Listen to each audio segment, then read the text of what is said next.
Welcome to my YouTube channel Vikastar Accountancy Classes.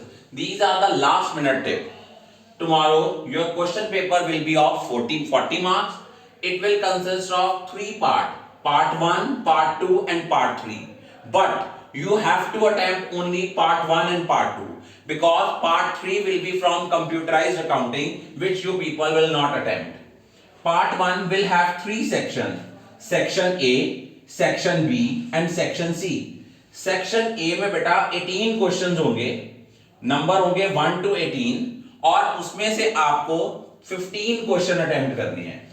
Means आपके जो unattempted questions होंगे वो कितने होंगे 3 क्वेश्चंस और उसमें से भी 11 क्वेश्चंस हैं पार्टनरशिप में से और 7 क्वेश्चंस होंगे कंपनी अकाउंट से.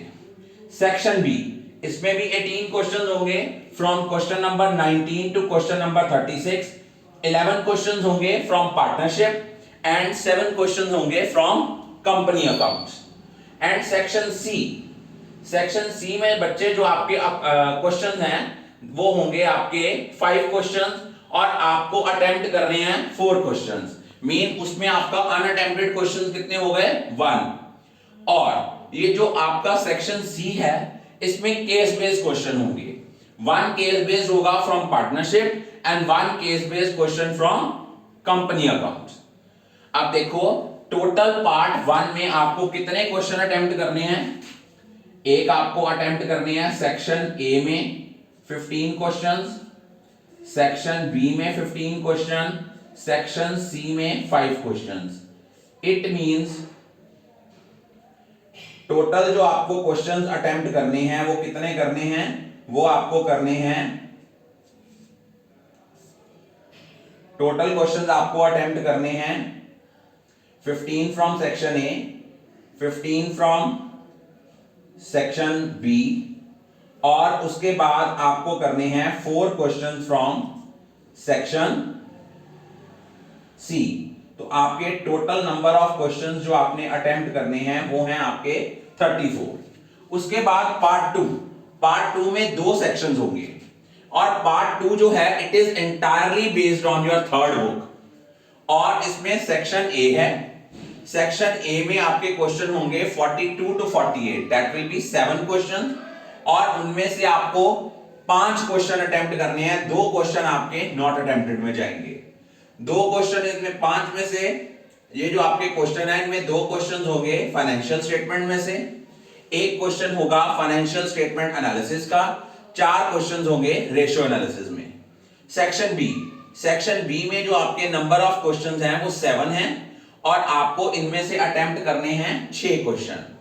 तो एक क्वेश्चन होगा फाइनेंशियल स्टेटमेंट में से, एक क्वेश्चन होगा फाइनेंशियल स्टेटमेंट एनालिसिस में से और 5 क्वेश्चंस होंगे from ratio analysis as per the sample paper. तो दोबारा सुन लीजिए, इनमें आपको सेक्शन ए में जो क्वेश्चन अटेम्प्ट करने हैं वो करने हैं 5 और सेक्शन बी में जो आपको क्वेश्चन अटेम्प्ट करने हैं 6. टोटल क्वेश्चंस कितने हो गए 11.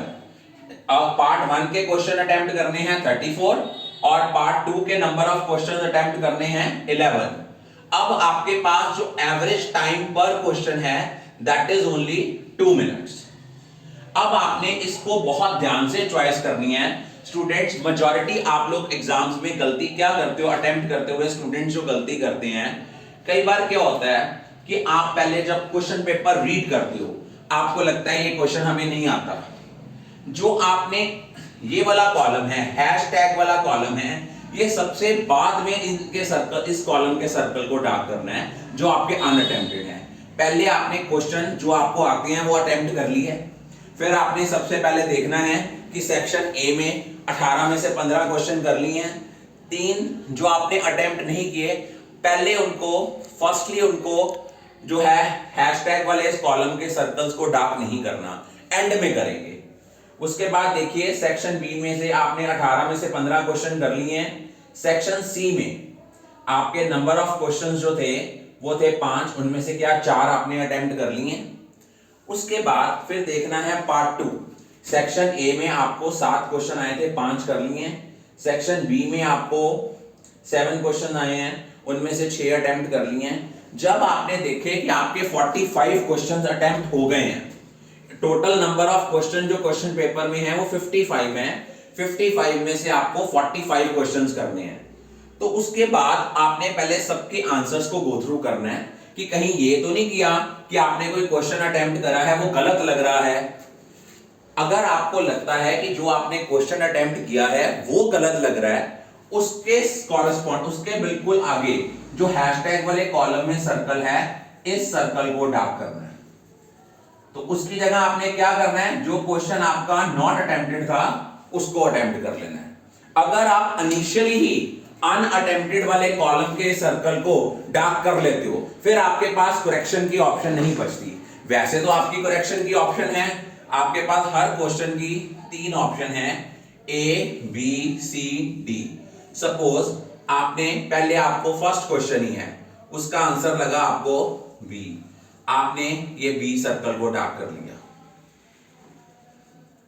जब आप दोबारा उसको पढ़ने लगे आपको लगा नहीं सी, आपके पास ऑप्शन होती है कि स्टार वाले कॉल के सर्कल के नीचे आपने यहां लिख दिया सी।